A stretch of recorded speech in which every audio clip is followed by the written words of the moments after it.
So for the longest time, I was trying to figure out a way for algebra to actually help me in the real world, in particular two-variable linear equations.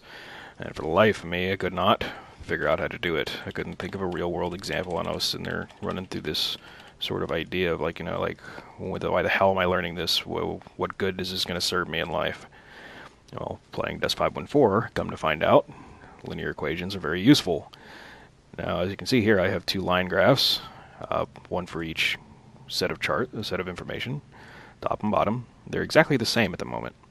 Now, one is the actual values in the game.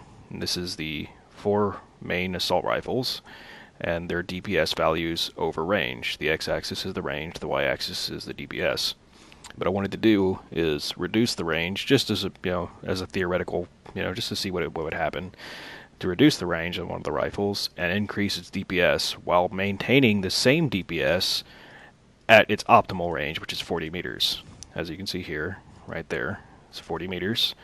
It does 453.33 damage. But I wanted to increase the damage at a lower range while retaining that same optimal and effective that we currently have. So I had to figure out a way to do that, and obviously, I could just punch in random numbers like 750, but as you can see, it doesn't make a smooth line, so it's problematic.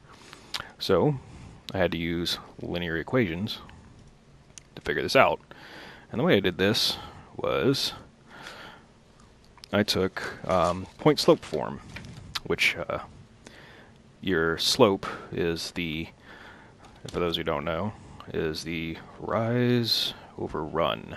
So if you have a graph, and that's your center, the rise is how far up it goes, and the run is how far to the left or right it goes.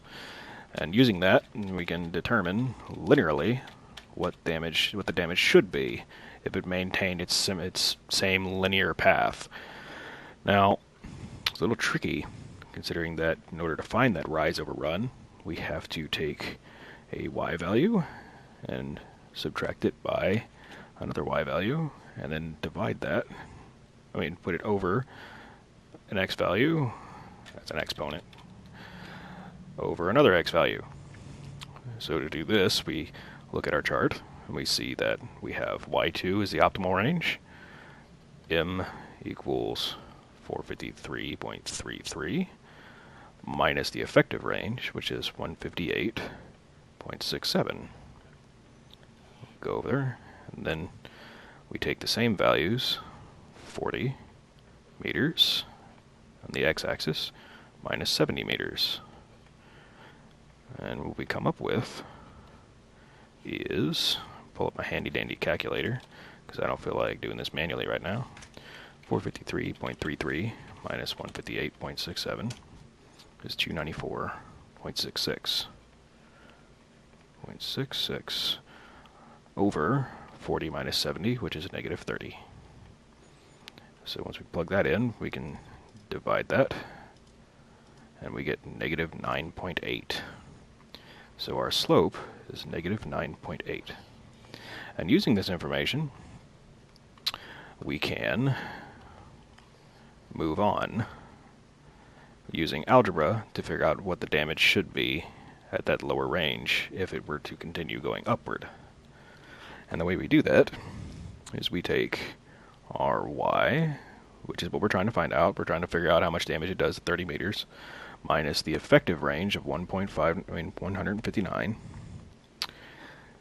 And then we get equals negative 9.8, which is our slope, because this is a point slope form, multiplied and distributed by 30 meters, right here, that's our x value, minus 70 meters, which is the effective range.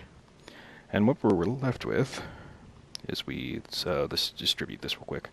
So we got 159 equals negative 294 plus 686. So we have to get rid of this right here. So we're going to add 159 to both sides. And then we get y equals negative 294 plus 845. And then we can just add that up, and we get y equals 551. That is our main number.